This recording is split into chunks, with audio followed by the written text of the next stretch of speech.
Graça e paz, igreja, amém? Vamos colocar de pé. Mais um momento que o Senhor nos concede, mais uma oportunidade que temos. Estamos reunidos com muita alegria para louvarmos, exaltarmos, glorificarmos o nome do nosso Deus. Se você puder me acompanhar hoje, abra sua Bíblia no Evangelho segundo Mateus, capítulo 11. Nós vamos ler do versículo 28 ao 30, uma passagem muito conhecida.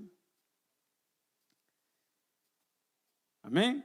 Vamos estar lendo, acompanhe comigo. Versículo 28 vai dizer o seguinte: Vinde a mim, todos os que estáis cansados e sobrecarregados, e eu vos aliviarei. Tomai sobre vós o meu jugo, e aprendei de mim, porque sou manso e humilde de coração, e achareis descanso para a vossa alma, porque o meu jugo é suave e o meu fardo é leve. Curva a sua fronte.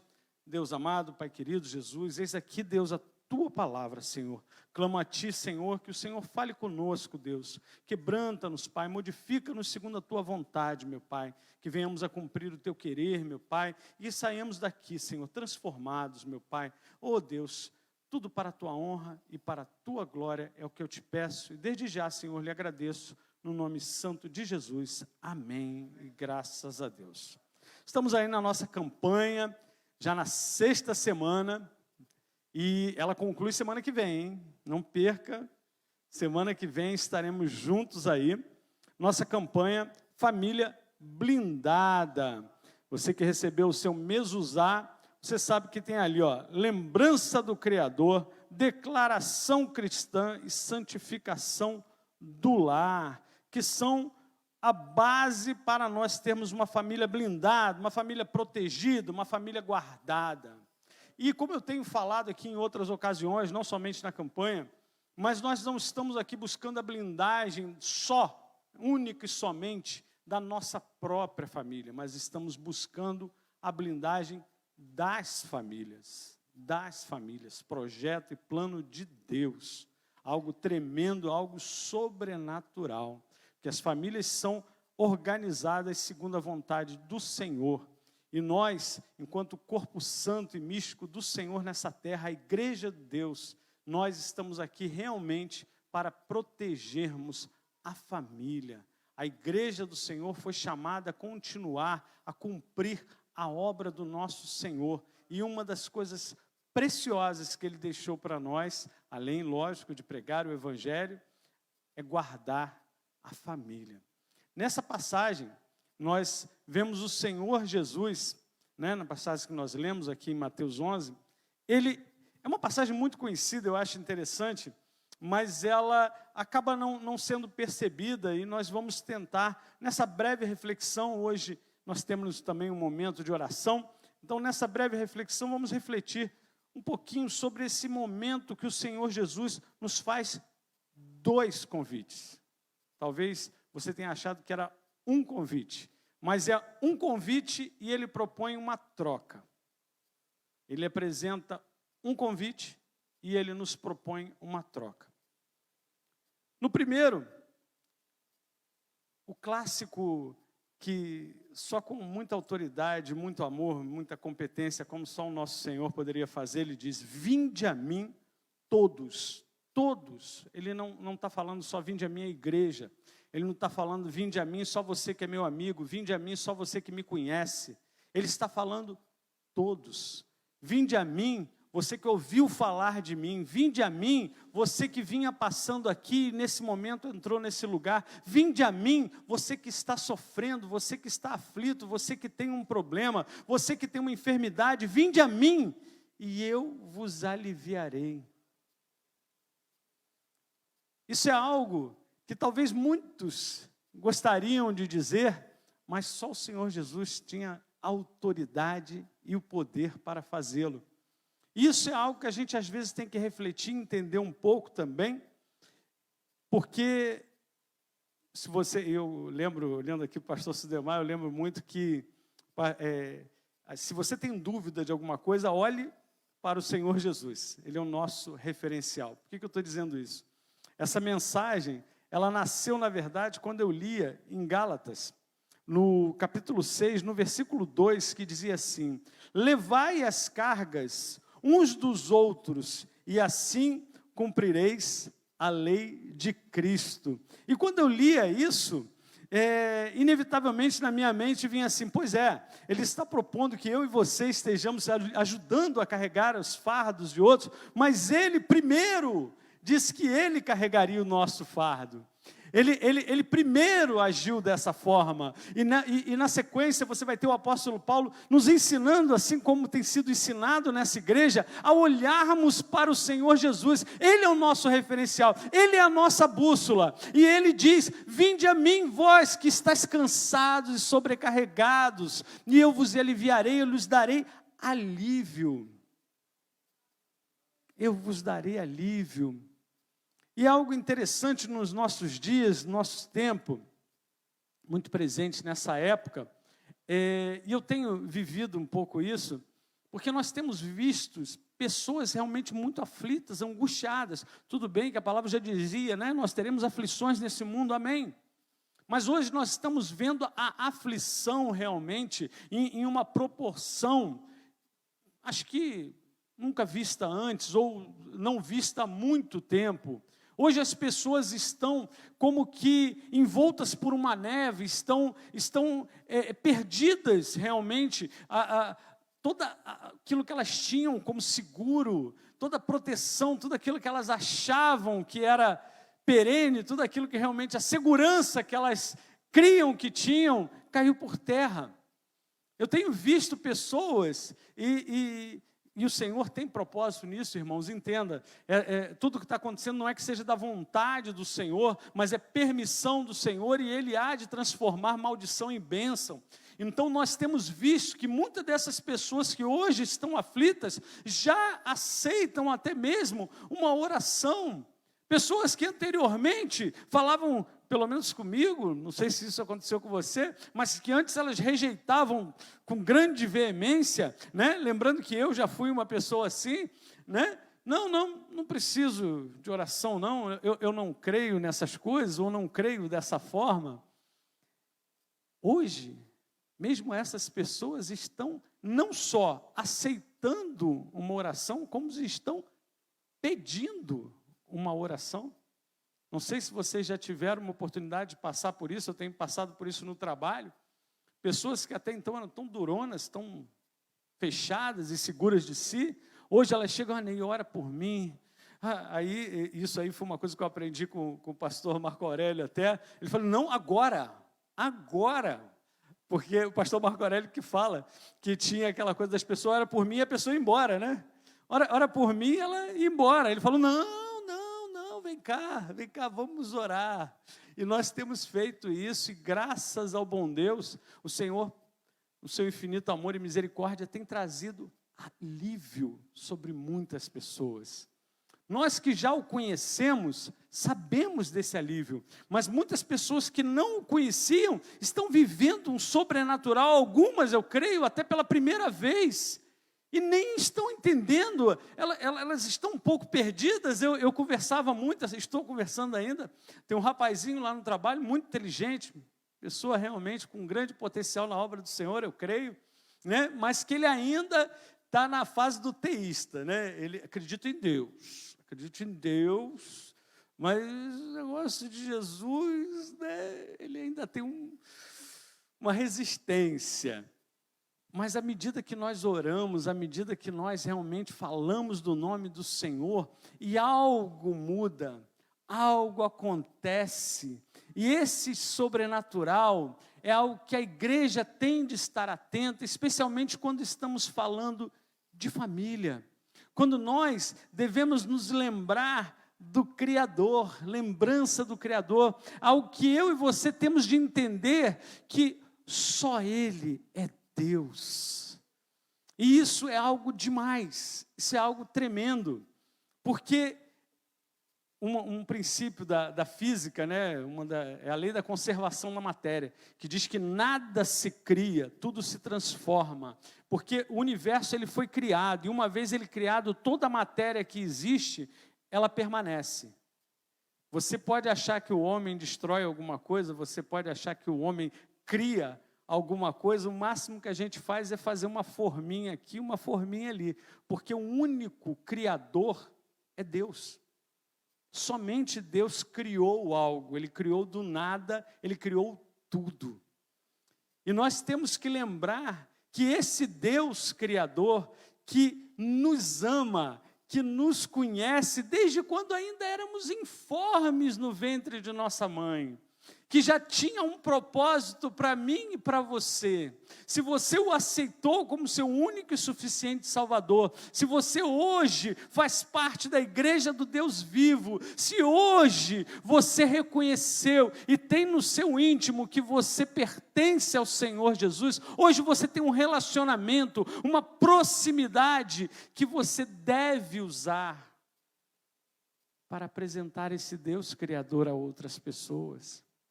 Porque as pessoas só conhecem um Deus distante, um Deus de ouviram falar, um Deus que muitas das vezes para eles é no máximo uma explicação lógica na falta de uma explicação qualquer. No máximo é uma figura teológica. Ele essa semana me citava, né, Nietzsche, que é um filósofo russo que disse que a frase célebre, Deus está morto, né? Porque Nietzsche admitia que houve um Deus criador, porque não havia como, né, conceber a criação sem a presença de uma inteligência, da presença de um Deus. Mas esse Nietzsche, ele alegava que Deus criou e se ausentou da criação. Tipo, eu fiz e larguei para lá, então era um Deus morto. E aí eu falava com ele, pois é, o mundo jaz no maligno, o mundo está morto, pois não conhece a Deus. O mundo olha, mas não vê. Ele aprova ao Senhor se revelar na pessoa do Senhor Jesus, para que todos pudessem ver e crer. Mas algo tem me chamado muito a atenção, e eu fiz questão de trazer nessa reflexão hoje, é que é meu papel, é o seu papel, enquanto igreja, filhos de Deus, de mostrarmos quem é esse Criador que traz alívio, que pode mudar, e tem mudado, e continua a mudar a situação de tantas pessoas. Nós às vezes não entendemos, porque nós encontramos alívio, e nós, que já o aceitamos como nosso único e suficiente Salvador, encontramos descanso. E isso é algo que eu queria que você entendesse, porque há esses dois momentos nessa passagem: alívio e descanso. Alívio não é o descanso. Eu vi um exemplo essa semana muito interessante, de uma pessoa que fez um grande esforço. Imagina empurrando um carro, fez um grande esforço, quando finalmente o carro pegou, ufa, teve um alívio, mas descanso ela só teve no dia seguinte, depois que ela passou a noite e repousou o corpo dela. Aí ela teve descanso. Alívio dá um conforto, mas não resolve. Entende? Alívio é algo momentâneo que vem, né, no momento que você estava com um grande fardo, e é como a palavra do Senhor diz, né, vocês que estão sobrecarregados e cansados. Vocês estão cansados e sobrecarregados, e aí vocês encontraram, né, alguém que carregou para você essa carga por algum tempo. Por algum tempo. E isso te trouxe alívio. Isso é algo que eu e você temos que entender, essa mão estendida.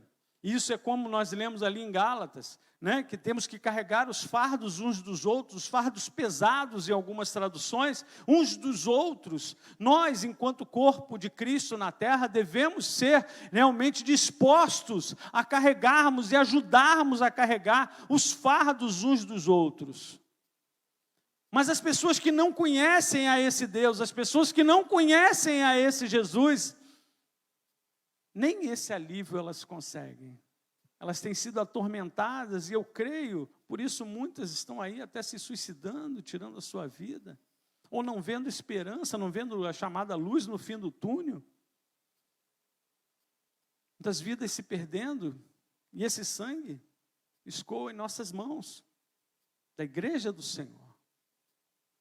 Mas o Senhor Jesus, Ele não para no alívio. Ele não para nessa única proposta de vinde, você que está cansado e sobrecarregado, eu vou te aliviarei, pronto, acabou ali. Não, ele propõe uma troca. Tomai sobre vós o meu jugo e aprendei de mim, porque sou manso e humilde de coração, e achareis descanso para a vossa alma. Muita gente, e eu já vi, infelizmente, até pregação, acha que é julgo, de julgar. Não, julgo aqui é canga, é aquilo que se bota em cima de dois bois que puxa o cargo, né? É uma forma de dividir a força, na verdade, de unir a força de dois que estão puxando, né? Porque com a canga, porque senão um ia, né, puxar sozinho. Então, com a canga, ele firma os dois e a força de dois ou mais acaba puxando. E o Senhor Jesus vai dizer que o jugo dele, né, que é lançado sobre vós, ele é suave e o fardo é leve. Mas para isso, você vai ter que aprender dele, você vai ter que realmente tomar sobre a sua vida esse jugo. Ele tira de você a sua carga, mas ele te coloca dele. Ele te tranquiliza. Fica tranquilo, não é pesada. Até porque ele vai ajudar a carregar com você. Ele vai estar com você. Isso é algo que eu e você temos de lembrar, porque nós somos igreja. Ele não simplesmente lançou uma carga sobre nós e nos largou por aí. Não. Ele dividiu uma carga conosco. E que entenda você, ele não dividiu uma carga como a que nós tínhamos. Ele nos deu uma carga nova que nós podemos carregar. Podemos carregar graças a ele. Nós temos que nos lembrar que nós somos cristãos, que nós somos hoje pequenos cristos. Nós hoje refletimos em nós a luz, a força, a majestade do nosso Senhor. E Ele, que é o nosso cabeça, Ele tem e deve continuar a nos impelir para junto àqueles que estão aflitos, junto daqueles que hoje não têm esperança, daqueles que hoje não veem a tal luz no fim do túnel. Pois que possamos ser essa luz, pois que possamos refletir a luz do nosso Senhor. Que eu e você possamos, porque agindo dessa forma, e às vezes a gente não está entendendo, a gente está falando de família. No outro dia, após até orar com essa pessoa, ela conversando despreocupadamente, vamos dizer assim, ela falava, Ney, agora eu acho que eu consigo até ir para casa, porque eu estava até com medo de ir para casa, porque eu estava tão angustiado que eu poderia acabar me indispondo, né? Ele usou outras palavras, me indispondo em casa. E ali, Deus me deu essa luz, ali o Senhor me falava isso, como Ele muda histórias, não somente de uma pessoa, é como uma bola de neve, é como uma reação em cadeia. À medida que você ajuda aquele ajudado, ele interage, ele afeta todo o universo de pessoas. Você não percebe como uma mão estendida pode alcançar outras. E à medida que nós revelamos em nós a pessoa do Senhor Jesus. E isso é algo que eu tenho aprendido e tenho, orado e pedido muito ao Senhor que Ele continue tendo misericórdia e que a sua graça não me falte, que não falte a nenhum de nós. Pois, como é uma frase de efeito, mas é uma verdade, pois a Bíblia que o mundo lê, somos nós. A Bíblia que o mundo lê, sou eu e é você. Ele não para. E isso é uma artimanha do inimigo. Esse jovem que eu falava, ele me citou inúmeros livros, me citou vários livros, frases completas, eu falava, nossa, inteligente você é brilhante. Eu falei, você já parou para ler a Bíblia? Não, nunca tive. Até a Bíblia Negra, que é a Bíblia do Coisa Ruim, ele baixou. Eu falei, nem perde seu tempo de ler isso, meu filho. Primeiro lê a outra, pelo menos, já que você está curioso, né? Para você até ter um referencial, se você quer ler essa porcaria. Mas, leia a Bíblia. Leia a Bíblia. Porque o que acontece? E às vezes a gente nem nota, irmãos, que tem passagens que para nós é tão já, feijão com arroz, né? A gente já ouviu tantas vezes, mas tem pessoas que nunca ouviram. Nunca ouviram, eu chego a ficar assim, tipo, você nunca ouviu falar? Não conheço. Hoje mesmo, eu tive a oportunidade, num evento da prefeitura, e nós estávamos falando em um momento de política, né? E eles falando, né, da questão de certas lideranças que têm valores muito mundanos e tal, mas que até os evangélicos votaram nele e tal, né, citando dessa forma. E eu falei, pois é, rapaz, na eleição, justamente, eleição na falta de uma palavra melhor, né, de Saul para ser o primeiro rei de Israel, né, Samuel, o profeta, ficou muito triste, porque ele achava que haviam rejeitado a ele. E o próprio Senhor fala a Samuel, não, Samuel, não é a você que eles estão rejeitando, eles estão rejeitando a mim. E ali eu aproveitei e falei, pois é, as pessoas estão, assim como Saul foi eleito pela sua beleza, eu estou usando esse termo eleito por uma questão de liderança, tá? Né? Assim como ele foi nomeado, assim como ele foi até consagrado rei, né? O primeiro rei de Israel, né? Mas ele foi escolhido pela sua beleza física, pela sua aparência de rei. Ele tinha uma aparência de rei. E assim o povo escolheu, porque ele tinha a aparência do tipo de rei que eles queriam. E assim não mudou a história da humanidade. As pessoas continuam, né, não buscando no Senhor, não buscando a direção do Senhor e elegendo segundo as suas aparências, aquilo que lhes agrada, aquilo que lhes traz, né, satisfação ao olhar. Né? Mas o ponto é, essas pessoas que estavam me dizendo até, eu tenho um pouco de dúvida, mas que eram evangélicas, né? Mas não tinham consciência dessa passagem. Então, a gente tem que entender que no Senhor Jesus repousa o nosso descanso. E cabe a mim e a você mostrar que existe esse descanso, mas é algo que eu e você devemos desfrutar. Porque a paz que o Senhor nos traz não é ausência de conflito, não é que nós não vamos ter problema. Nós temos problemas.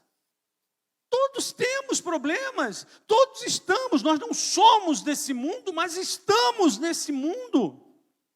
Mas o Senhor Jesus nos traz descanso, porque Ele nos concede a paz que excede a todo entendimento, que é a paz em meio à guerra.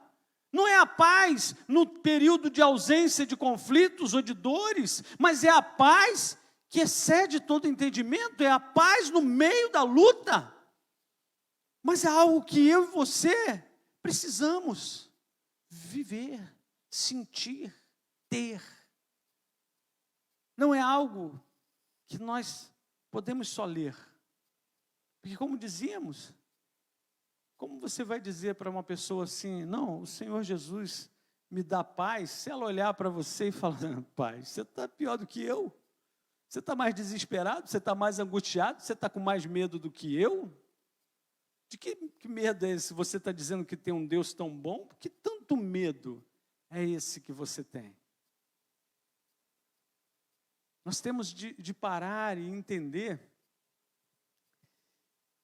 que se nós queremos chegar, né, na santificação do nosso lar, se nós queremos realmente vivermos as promessas do Senhor para nós, vivermos o melhor de Deus nas nossas vidas, nós temos eu gosto muito do Salmo 37, né, ali no versículo 5, vai dizer, entrega o teu caminho ao Senhor, confia nele e o mais ele fará, né? O entrega e confia, entrega e confia nele, porque às vezes ou a gente entrega e não confia, Ou a gente confia, mas não entrega, né? A gente, às vezes, vive uma dissonância, porque a razão, às vezes, supera a fé, e a gente tem que entender que a nossa fé é racional.